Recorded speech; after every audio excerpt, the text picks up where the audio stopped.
Hello, it's Nancy today. Well, I'm out here in the hammock, enjoying the beautiful weather. It's November 23rd, and I hear a beast. Maybe it's a bird. Anyway, I'm out here lying in my hammock, enjoying the sunshine. It's going to get cold tomorrow. It's supposed to snow up in Syracuse and up Watertown. Willem will be driving through it. On Saturday, he's gone to Palmyra for the weekend. Anyway, I had some thoughts to share with you. I get this thing on email.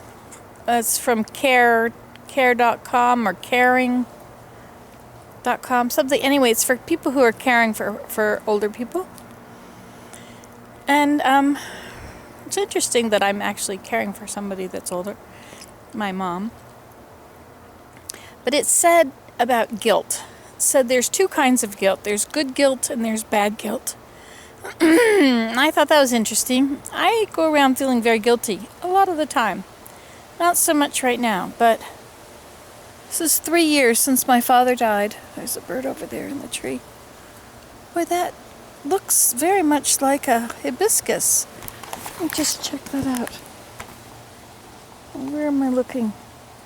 Between these and between those.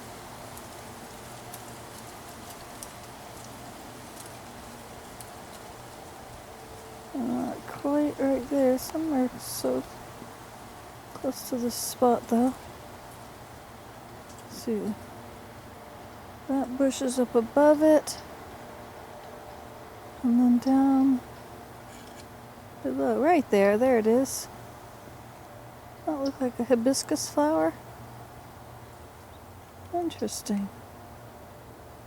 November 23rd.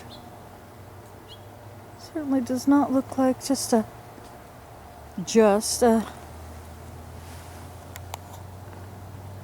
camellia. The camellias are in bloom. Zoom in on that. Well, anyway, sorry about that. It just looked very hibiscusy. I'll go look at it in a minute. Anyway, so there's two kinds of guilt. Good guilt and bad guilt. Well, how can there be a good guilt and a bad guilt? A good guilt is a guilt that I always think of it as the electric fence along the edge of the path along the rod of iron. That's when you get off the path, when you start doing bad things, then you feel guilty. Your conscience. Anyway, so that's good guilt. Good guilt is guilt you get from being bad. I mean doing something, being mean to somebody, being dishonest, actually doing something that's wrong. We all know what's wrong. But then there's the bad guilt, which is guilt that we really shouldn't give any heed to.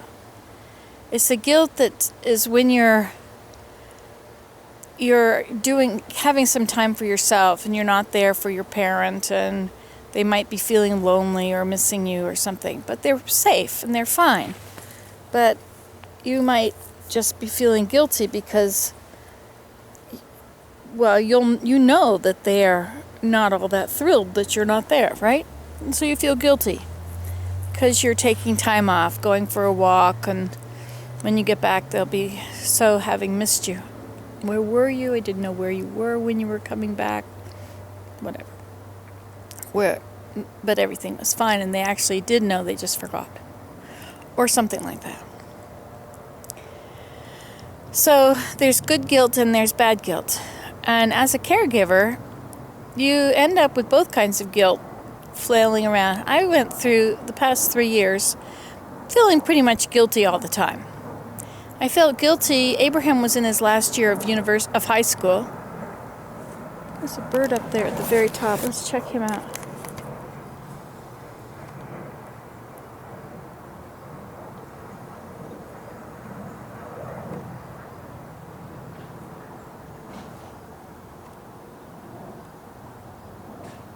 Oh, it's a finch.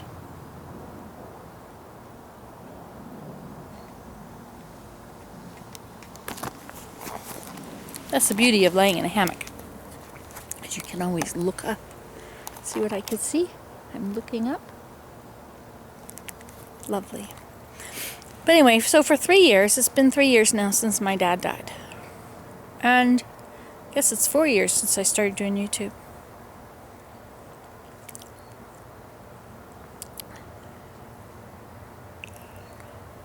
So I have spent 3 years feeling guilty when I go home. Guilty that I'm not here, even though I've always had somebody here helping my mom. I didn't leave. It was very difficult at first because I had nobody, and I had to hire somebody so that I could go home because I couldn't leave. And at first I waited until my sister came to relieve me, and she came for 3 or 4 days, and I was able to go home, and then I came right back. That was before my mom could do her stockings by herself. But then I got her a donner.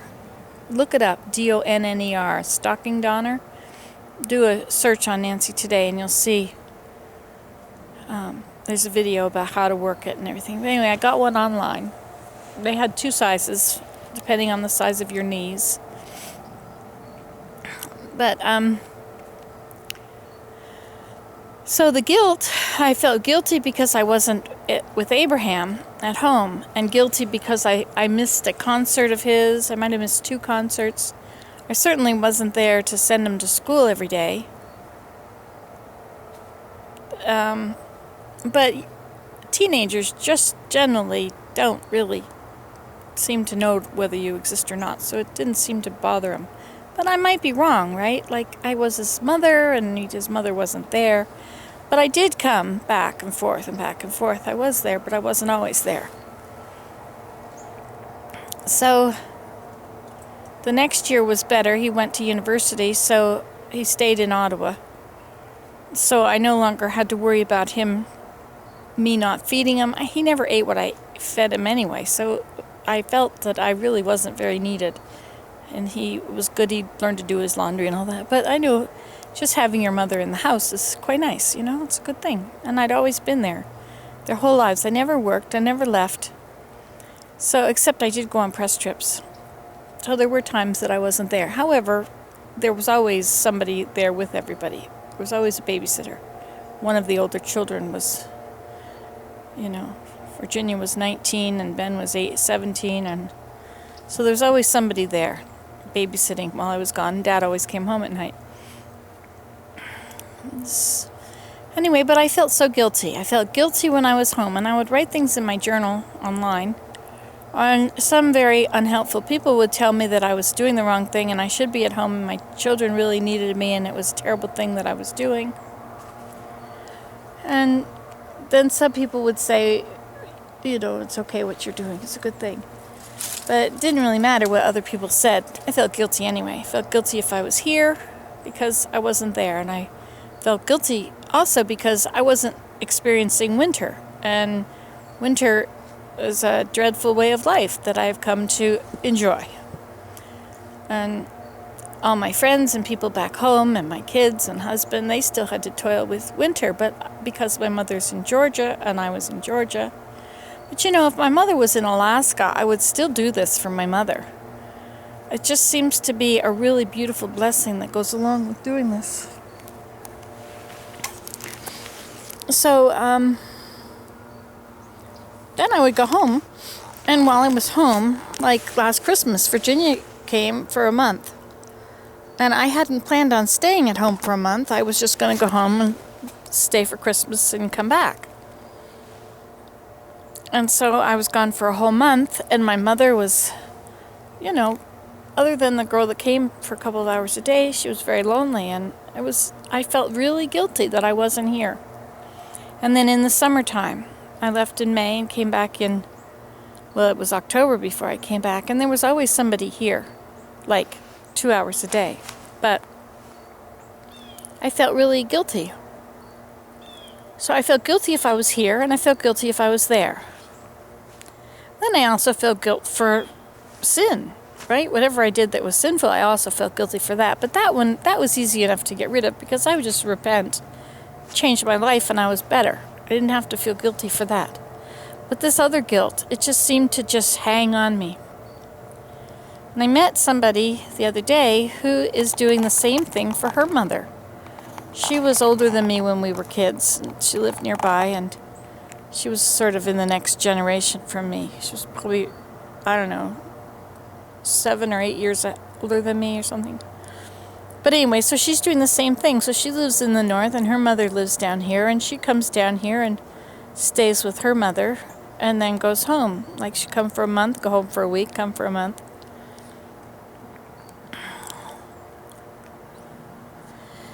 And you know, the thing about it is, you love this person, you really love them, but when they forget a lot of stuff, and you're their friend, and they're your friend, but it's different. It's not like you can really confide in them and tell them all your problems, because they take it all really personally, you know, that's their fault, that you're sad, or whatever it is. So you really can't talk to them like a friend.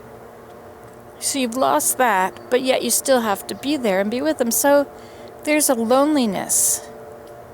A loneliness. You know, when I'm outside, that looks like a bald eagle. No, I guess it's a red-tailed hawk. When I'm outside, I don't feel lonely. I never feel lonely when I'm outside. I lie in my hammock and I just feel, or I just walk. When there's nobody around, I never feel lonely, ever. But when there are houses around, or people around, then I feel lonely. Isn't that strange? Like if I'm walking on a sidewalk and there's houses, that's when I would feel lonely. Whew.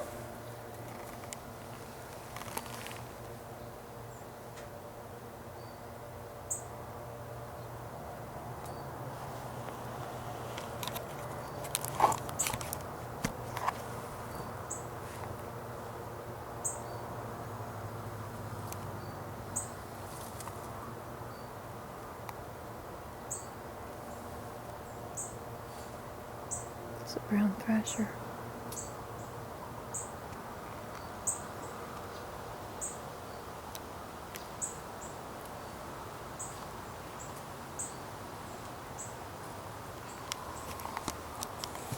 That was a surprise. Boy, he just flew. But I suppose if I slowed down the video really slowly, you could see that. Flip, flap, flip, flap, flip, flap, flip, flap. Oh, there's another one.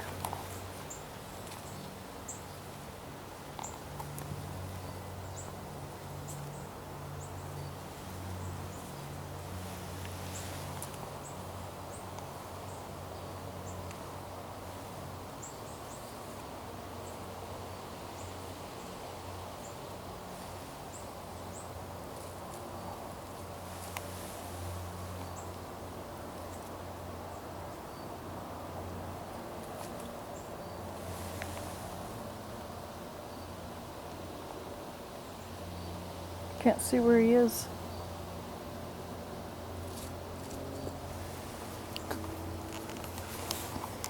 Well, anyway, I never feel lonely when I'm in the woods. When I'm in nature. God is here. There's the air. There's the birds. And the plants. And the breeze. There's so much here. And I never ever feel lonely when I'm alone outside. Only when I'm with other people. And I guess that's part of it when I'm with my mom and I'm inside. I'm not outside, so I'm not connected to everything that's what makes me who I am. I'm solar powered. Did I ever tell you that? I am. I'm solar powered. And is it negative ions that are outside? Maybe I'm powered by negative ions. Boy, there's another hawk, and that one is way up high. Oh, there's 2 of them. Oh, there's 3 of them. Oh my gosh, it's time for them to go past. Oh, there's 4 of them. Let's see if we can zoom in on them and see them going past. There goes one.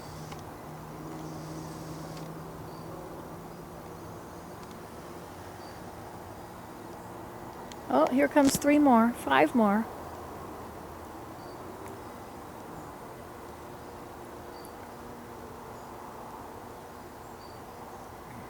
Oh, there's another one. Look at them all going by.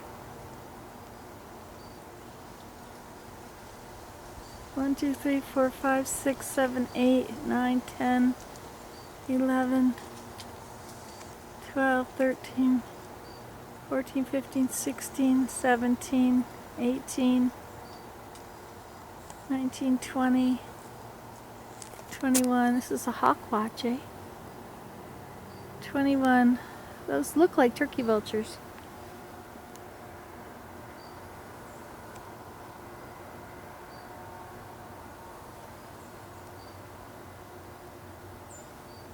Still coming.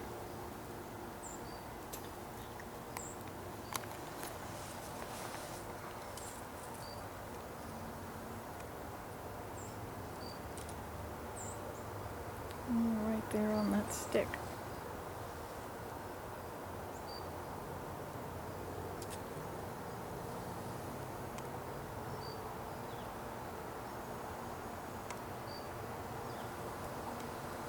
Oh, here comes another one.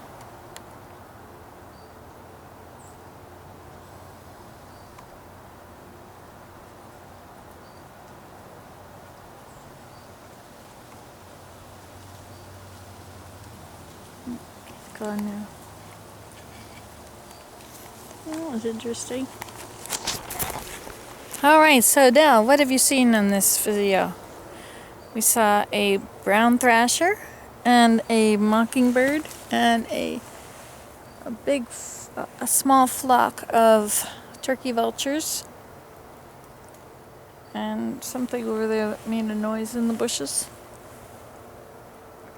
And I talked about guilt and about loneliness. And I'm lying in my hammock, enjoying being outside. Alrighty then, I'm gonna say goodbye. Goodbye!